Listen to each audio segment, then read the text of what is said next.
लेकिन संसद में नारे लगना, चाहे वो फिलिस्तीन के हो चाहे वो किसी चीज़ के हो, अगर वो संविधान में गलत है तो मेरी नज़रों में भी गलत है, अगर वो सही है तो सही है। भारत में रह करके दूसरे देश की बातें बोलना, दूसरे देश को जिंदाबाद कहना, तो इसका मतलब आपका हिंदुस्तान से मोह भंग हो गया, आप हिंदुस्तान से जो है आपका प्रेम नहीं रहा है। मेरा समर्थन राम राज है। जब राम राज हो जाएगा, सनातन धर्म का प्रचार प्रसार करना हमारा कर्तव्य है और हमारा सबसे पहला धर्म है।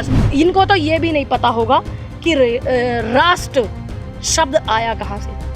ठीक है, किसको? ओवैसी को? ओवैसी को भी नहीं, और ना ही भाजपा के सांसद पत्रकार।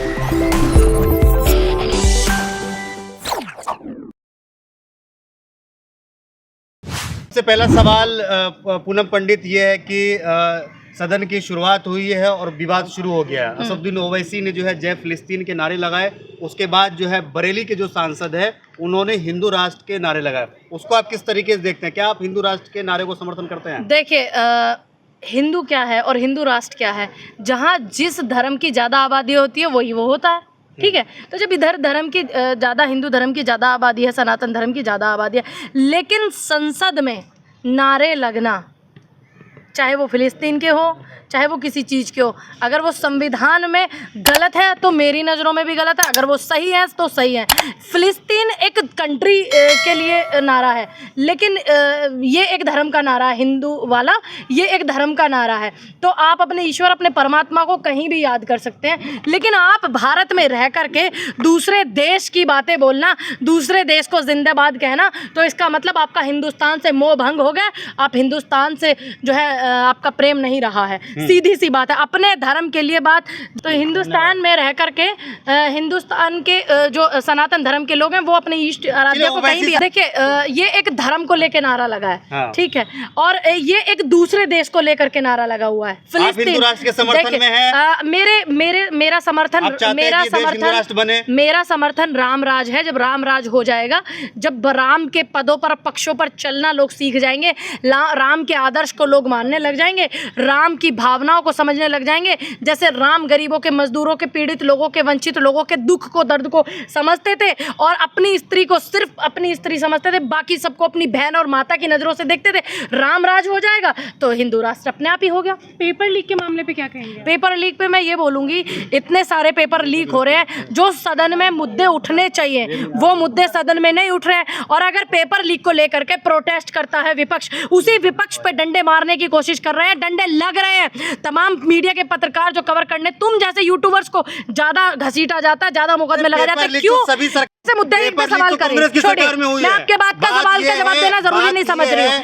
पेपर लीक पर इतने मुद्दे उठे, इतने लोगों ने प्रोटेस्ट किया, इतने लोगों ने प्रोटेस्ट करने के बावजूद भी, प्रोटेस्ट में जो होना चाहिए, प्रोटेस्ट करना एक लीगल आपका अधिकार है, चाहे वो आप नेट के टाइम पे पेपर लीक नहीं। देखिए, मैंने कब कहा कि नहीं होते थे, लेकिन पेपर लीक होने के बाद में समस्या का समाधान होता था, और इस कदर नहीं होते थे जितना अब हो रहा है। अगर कहीं चूक हो जाती थी तो सरकार उस पर कसती थी और फिर दोबारा नौजवानों को मौका देती थी, पेपर कराती थी, निष्पक्ष पेपर कराती थी, ताकि युवा ने जो पढ़ाई की है, जिस भी फील्ड में की है, वो आगे जा करके अपने उस फील्ड में स्थापित हो जाए, अपना गृहस्थ जीवन चलाए। ठीक, अब ये सरकार भी तो वही कर रही है। देखिए, सरकार में कार्रवाई तो देखिए, जो तुम्हारे मीडिया के इंचार्ज होते हैं वही पेपर लीक करा देते हैं, जो तुम्हारे सोशल मीडिया के वो होते हैं वो यूनिवर्सिटी में, बनारस यूनिवर्सिटी में गन पॉइंट पे लड़की का बलात्कार कर देते हैं, जो तुम्हारे पदाधिकारी होते हैं, जो तुम्हारे सांसद का चुनाव लड़े होते हैं वो महिला पहलवानों का उत्पीड़न करते हैं,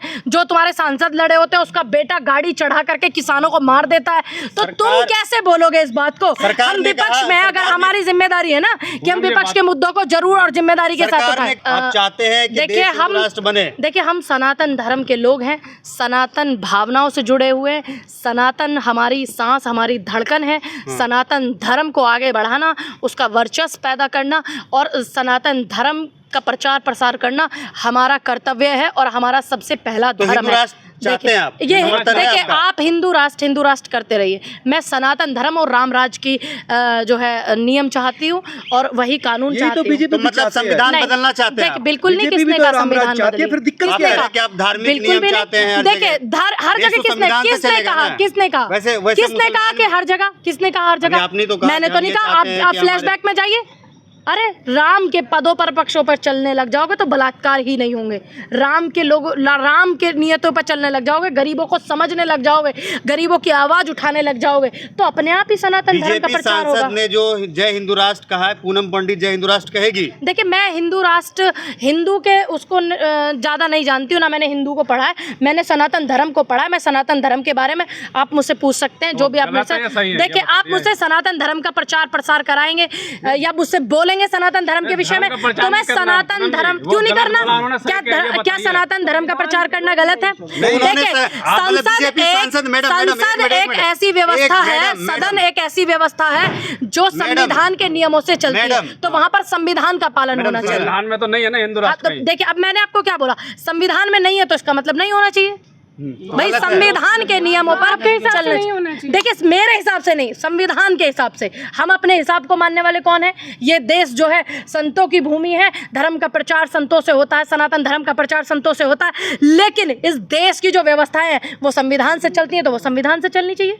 हर चीज़ का एक प्रोटोकॉल है ना, जो चीज़ संविधान से चलती है वो संविधान से चलेंगी, और जो चीज़ संतों से, भारत सनातन संतों की भूमि है तो इसको आप नकार भी नहीं सकते हैं, क्योंकि संतों के बिना, सनातन के बिना भारत की कल्पना ही नहीं है। अब मैं कहने लग जाऊं कि संविधान के बिना संसद की कल्पना आप कर सकते हो? नहीं कर सकते ना। तो वैसे ही क्यों मैं नाम लूंगी? क्यों मैं लूंगी? आप बताइए। मैंने तो नहीं कहा नहीं है। मैंने, आप मुझसे चर्चा कर रहे हैं, आप मुझसे संविधान पे और सनातन पे चर्चा कर रहे हैं, आप मुझसे मुस्लिम धर्म पे चर्चा कीजिए, मैं आपको जवाब दूंगी। आप चर्चा भी तो मुझसे दो ही चीज पे कर रहे हैं। देश की बात करेंगे तो उसमें सभी आता है। अब देश में संविधान में सब आता है, सभी आता है, संविधान में सब आता है। संविधान में हिंदू मुस्लिम सिख ईसाई सिर्फ नहीं आते, हिंदू नहीं, सनातन मैंने बोला, आप ध्यान से सुनिए मैंने क्या बोला। सनातन मुकम्मल नहीं होता संतों के बिना, और संविधान के बिना देश मुकम्मल नहीं होता। तुम्हें तो हिंदू मुस्लिम के सवाल करना है, करते रहिए, मेरे पे क्या फर्क पड़ रहा है। और रही बात 4 धर्मों की, इस देश में जैन, बौद्ध, पारसी ये भी है। ये संविधान के दायरे में, पूरे देश में जो संविधान के नियम कायदे मुझ पे लागू होते हैं वही सभी धर्मों पे होते हैं। ओवैसी ने जय फिलिस्तीन तो कहा, लेकिन जय भारत नहीं कहा। देख, यही चीज़ें दुख वाली हो जाती है।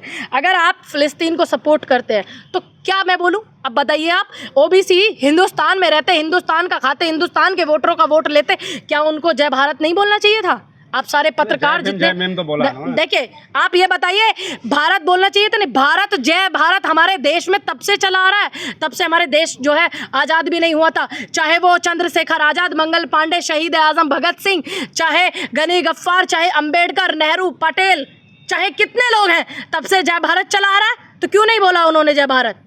बताइए। संविधान के सांसद ने भी नहीं बोला। बिल्कुल, मैं तो उनको भी गलत बोलूंगी। नहीं, मैं तो उसको भी गलत बोलूंगी, मैं तो उसको भी गलत बोल रही हूँ। भाई आप भारत में रहते हो तो भारत की जय क्यों नहीं? दोनों ही सांसदों को बोलूंगी, दोनों ही जनता के वोट से बने हैं और दोनों ही भारत की जनता के वोट से बने हैं। आप हमारे भारत की संसद में विदेशों को क्यों घुसेड़ते हो भाई? बताइए।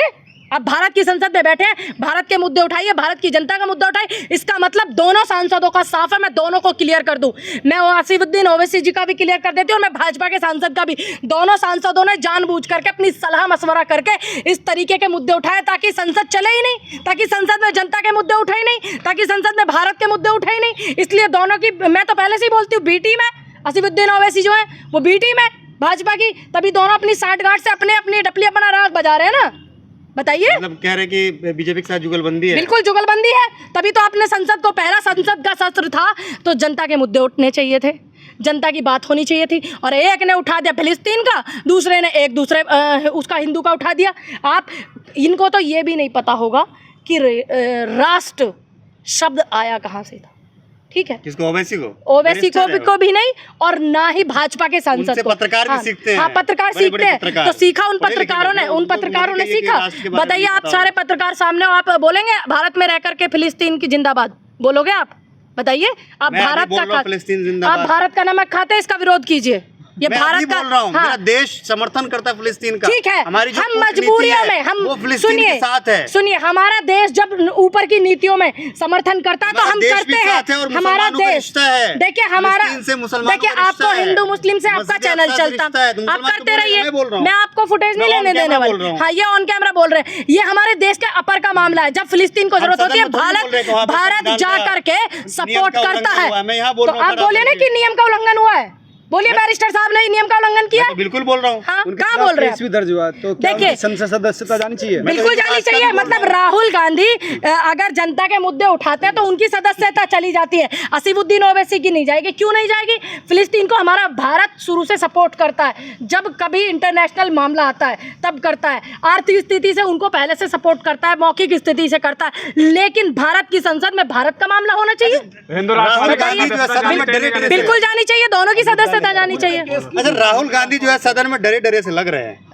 आप जरा गौर कीजिए, देश के प्रधानमंत्री जी को पहली बार तमाम मीडिया के चैनल इधर बता देखिए ना, सकते कैमरा हैं, इधर, डेली तमाम मीडिया के और भी कैमरे हैं यहाँ पर, सिर्फ आप ही का कैमरा नहीं है, समझ गए आप? और भी लोग हैं, आप अपने कैमरे वाले को भैया को बोलिए इधर आएंगे वो, ठीक है? अब इतने सारे लोग हैं इस देश में और आप सब मीडिया वाले, आप सब कवर करने वाले लोग हैं। ईमानदारी से बताइएगा, देश के प्रधानमंत्री जी को क्या कभी ऐसे देखा?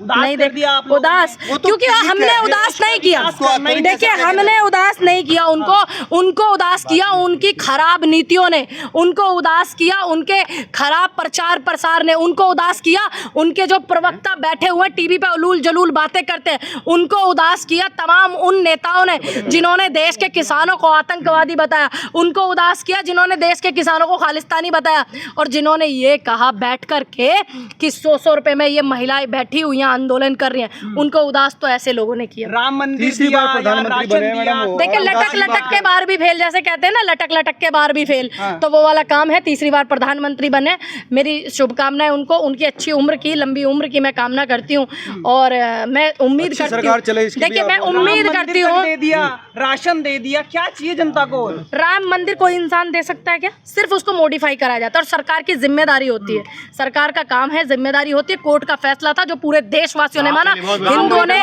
मुस्लिमों ने, सिखों ने, ईसाइयों ने, जैन, बौद्ध, पारसी, किसी ने विरोध नहीं किया, सबने कोर्ट के नियम का सम्मान किया जो कोर्ट में पानी फैसला टपक रहा है, है, अब और क्या फिर कहेंगे? पानी टपक रहा है, ये सबसे बड़ा भ्रष्टाचार है। अब बताइए 18 करोड़ की जमीन को मथुरा वृंदावन में इतनी जल्दी इन्होंने 18,000 करोड़ की बेचा था, और अब जिन बड़े बड़े आर्किटेक्टों ने बोला था कि हम जो है गारंटी देते हैं कि ये नहीं छुएगा राम मंदिर, 1000 साल तक चलेगा।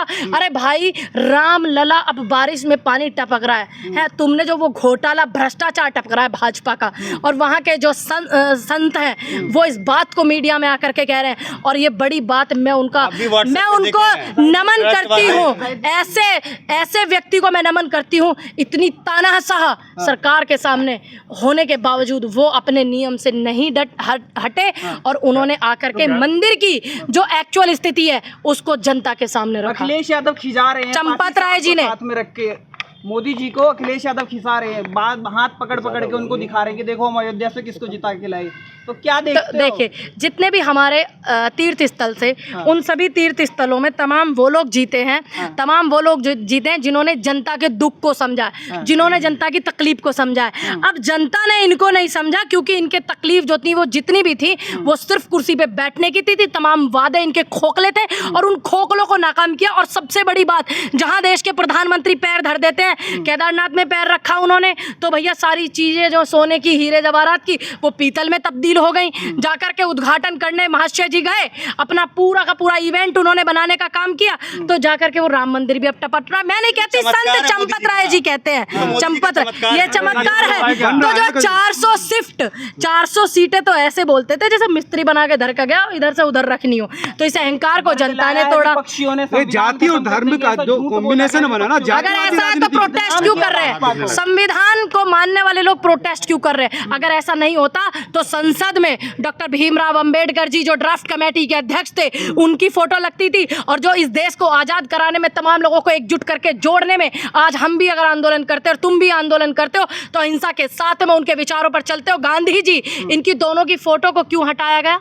बताइए। फोटो को कहाँ योगी लगाया? जी तुम उदास डूब कर रहे दिया हो। आप लोग। नहीं नहीं, फोटो बड़ा का घोटाला हटाया। हुआ क्या राम मंदिर में? चंदा चौक संजय सिंह कह रहे हैं, क्या संजय सिंह कह रहे हैं बड़ा घोटाला हुआ है राम बड़ा घोटाला तो हुआ है। जो चंदा आया है उस चंदे का किसी को पता नहीं, जनता तक को नहीं पता कहाँ जा रहा है कहाँ नहीं जा रहा। और आप वहाँ के संतों को मीडिया से रूबरू न होने देते और बेचारे एक आध हो जाए, फिर आप उन्हें ऐसे गायब कर दो जैसे क्या क्या मैं google.com पे भी ढूंढते रहो कहीं ना मिलते। तो इस तरीके की जो चीज़ें हैं ये क्यों करते हैं? क्योंकि इनको अच्छे से पता है कि हम लोग वो लोग हैं कि जिन्होंने देश की नीतियों को ख़राब किया है, जिन्होंने देश को ख़राब किया है, जिन्होंने इस जनता को बांटा है। और उनमें से कुछ लोग जो हैं ऐसे भी हैं जो ये बराबर में मेरे खड़े हैं। कार से अरे मैडम, मोदी समर्थक एक मिनट में सर सुनिए, मोदी समर्थक ये कह रहे हैं कि दाल रोटी खाएंगे हिंदू राष्ट्र बनाएंगे। देखिए, हम राम राज के पक्ष में हैं, राम की नियतियों पे चलते हैं, राम के आदर्श को मानते हैं। आसान नहीं है राम बनना, मर्यादाओं को अपनाना पड़ता है, हर बेटी को बहन बेटी मानना पड़ता है, सिर्फ अपनी स्त्री को बीवी मानना पड़ता है। आसान नहीं है मर्यादा पुरुषोत्तम राम बनना। तो आसान नहीं है मोदी जी बनना। हम हाँ बिल्कुल बिल्कुल आसान नहीं है, बिल्कुल कायदे की बात आपने कही,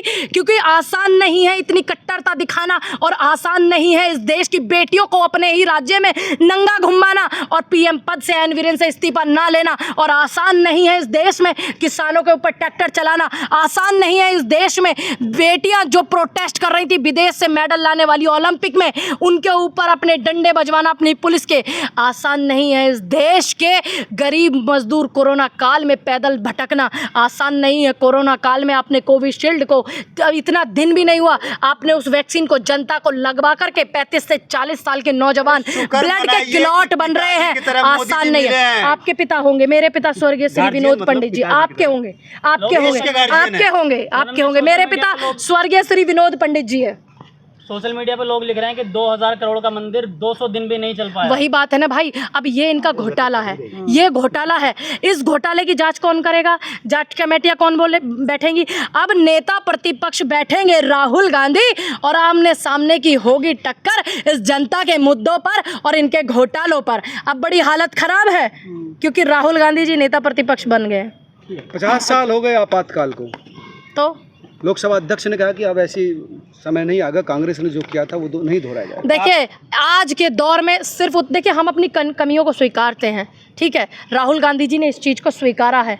हम वो लोग हैं जो अपनी कमी को भी गलती मानते हैं और जनता जनार्दन के सामने सर झुका करके माफ़ी मांगते हैं। राहुल गांधी जी ने भी इस चीज़ को स्वीकारा है, लेकिन फ़र्क इतना है उस समय की जो नेता इंदिरा गांधी थी वो बोल करके चीज़ों को उन्होंने किया, ठीक है। जो गलत था तो गलत था, गलतों को गलत माना जाए। समय स्थिति के आधार पे उन्होंने जो किया वो उनको पता होगा क्या सही था क्या गलत था। लेकिन आज की स्थिति में आज की देखिए, मेरी नज़र में सही वो है सबसे पहले देश के बाद में फिर अपना जो है धर्म है। इमरजेंसी लागू करना सही देखिए, बिल्कुल नहीं, हमारे नेता ने स्वीकारा कि गलतियां हुई हैं। क्या कितनी बार बोलूं, आप बताइए। दूसरी बात, आज के दौर में अघोषित आपातकाल तो नहीं लगाया हमारी कांग्रेस पार्टी ने, मीडिया पे तंज तो नहीं कसा, ईडी सीबीआई को अपने कब्जे में तो नहीं लिया, पत्रकारों को जेल में तो नहीं ठूसा, सदन की सदस्यता तो रद्द नहीं की जनता के मुद्दे उठाने पर, सड़कों पे किसानों को तो नहीं रौंदा, 2 बेटियों को नंगा तो नहीं घुमाया अपने राज्यों में, सरकार में कहीं ऐसा तो नहीं हुआ। 2014-12 का आपको रेप याद होगा, निर्भया कांड आप सभी को याद है ना? तभी ठीक है, कांग्रेस की सरकार थी, उसका इलाज कराने के लिए विदेश भेजा था उस बेटी को, ठीक। और उन लोगों पे चारों पे फांसी की सज़ा सुनाई गई थी जिनको फांसी हुई है। सजा उसी टाइम पे हो गई थी कांग्रेस के टाइम पे और उनको फांसी हुई है, ठीक। अब ये दौर था उस दौर का। और आज मनीषा वाल्मीकि के लिए आपने देखा होगा कि एम्स में बेड खाली नहीं है। अरे एक नेता को, भाजपा के तो छोड़िए, सत्ताधारी के किसी एक नेता को फांसी आ जाए, तुम पूरे के पूरे दिल्ली को खाली करा दो, और तुम पे एक बेटी के बलात्कार के लिए इलाज के लिए बेड खाली नहीं था। तो ये फर्क है कांग्रेस में और ये फर्क है भाजपा में। बाइकआउट आप भी कर रहे हैं क्या अयोध्या वासियों का? मैं क्यों करूंगी भाई? मेरे देश की जनता, देखिए मैं किसी भी भाजपा को हरा दिया। देखिए ये वो लोग हैं जो घर में ही जयचंद पड़े पले होते हैं। वो तो आप लोगों को देखिए, अरे बोलने दीजिए। अब जयचंद की बेटी को ले जाओगे तो कुछ करेंगे नहीं। अब जयचंद की बेटी को कोई ले जाएगा तो कुछ करेगा नहीं भाई, बाप होने के नाते बहुत कुछ करेगा। सब कुछ किया मोदी जी ने, हरा दिया। क्या किया मोदी जी ने? राम मंदिर में दिया वहाँ। वो जो सारा का सारा घोटाला हो रहा है उसका हिसाब दिया। अयोध्या में। हम तो हिसाब मांग रहे हैं, हम तो घोटाले का हिसाब मांग रहे हैं। इतने पेपर जो है वो लीक हुए हैं, उनका हिसाब मांग रहे हैं। आईटीबीपी में भर्तियां जो घोटाले किए जा रहे हैं उनका हिसाब मांग रहे हैं। बेटियों के बलात्कार, कितने बलात्कारियों को आपने फांसी की सजा सुनाई? क्यों नहीं आप फांसी की सजा का एक वो रखते कि भी जो बलात्कार करेगा उसका फांसी हो, जिससे कि और भी लोग इस तरीके की चीज ना करें, छोटी से छोटी बच्चियों का बलात्कार हो जाए। और महिला आरक्षण जिसको लेकर के आपने पूरा का पूरा लोकसभा का चुनाव ये लड़ा है कि महिलाओं को आरक्षण देंगे, सिर्फ आपने जुबानी बोला है, लागू कीजिए। और इसी उसमें हम महिला कांग्रेस की तरफ से प्रोटेस्ट करने जा रहे हैं 2 दिन बाद।